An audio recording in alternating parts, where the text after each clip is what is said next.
Alright, tools you're going to need to splice some RG6 coax cable is you're going to need a couple 7/16 wrenches, two F connector RG6, in this case, connectors, compression connectors.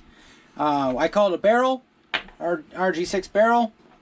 Then you're going to need a stripper, and you're going to need compression tool, and also some way to cut actually the damaged coax, or to cut off the coax. So I'm going to get some diagonal cutters, not these, but get some diagonal cutters.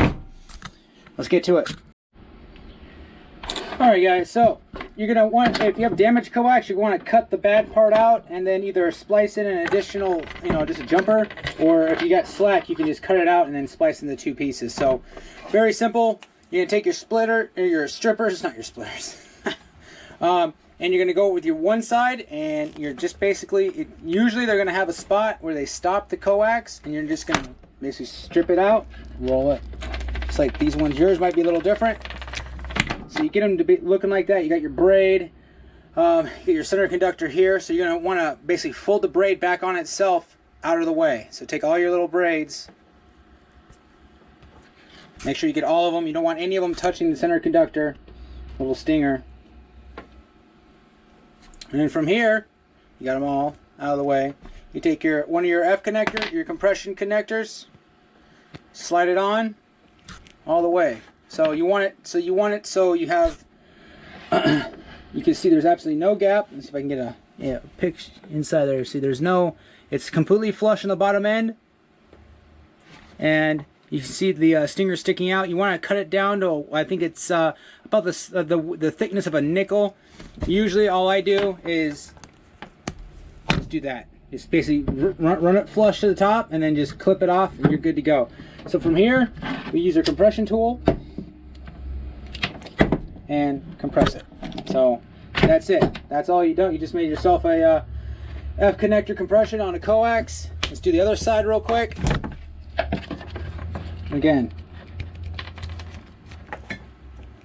and boom.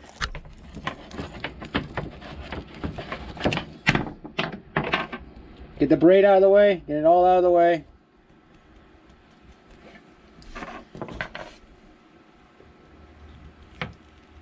Push it down. We got to keep going. So we still have a little bit left to go, so we keep pushing it down. Got a little more, and we are good to go. So kind of center the stinger up, center conductor, compress it, and then clip it off. You got barely a little bit out of it. We're good to go. So now you're going to take your barrel. One end goes on one end, other end going to go on the other end. And at this point, you most likely will have signal back. So just letting you know.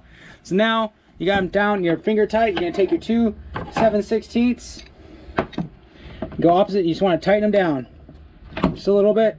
35 inch-pounds. You're good to go. That is a spliced RG6 cable. You'll be good to go. Back up and running. Now, I will say, this is not like a brand new cable because moisture eventually will get into here and you'll have a failure. So you can either wrap it in tape, flex seal it, whatever you want to do, but you need to keep moisture out of here because eventually it will seep it in and then you'll have another issue. You have to cut it out and do it again. Alright guys, that's basically how you splice RG6 coax. Like and subscribe. I'll see you on the next video.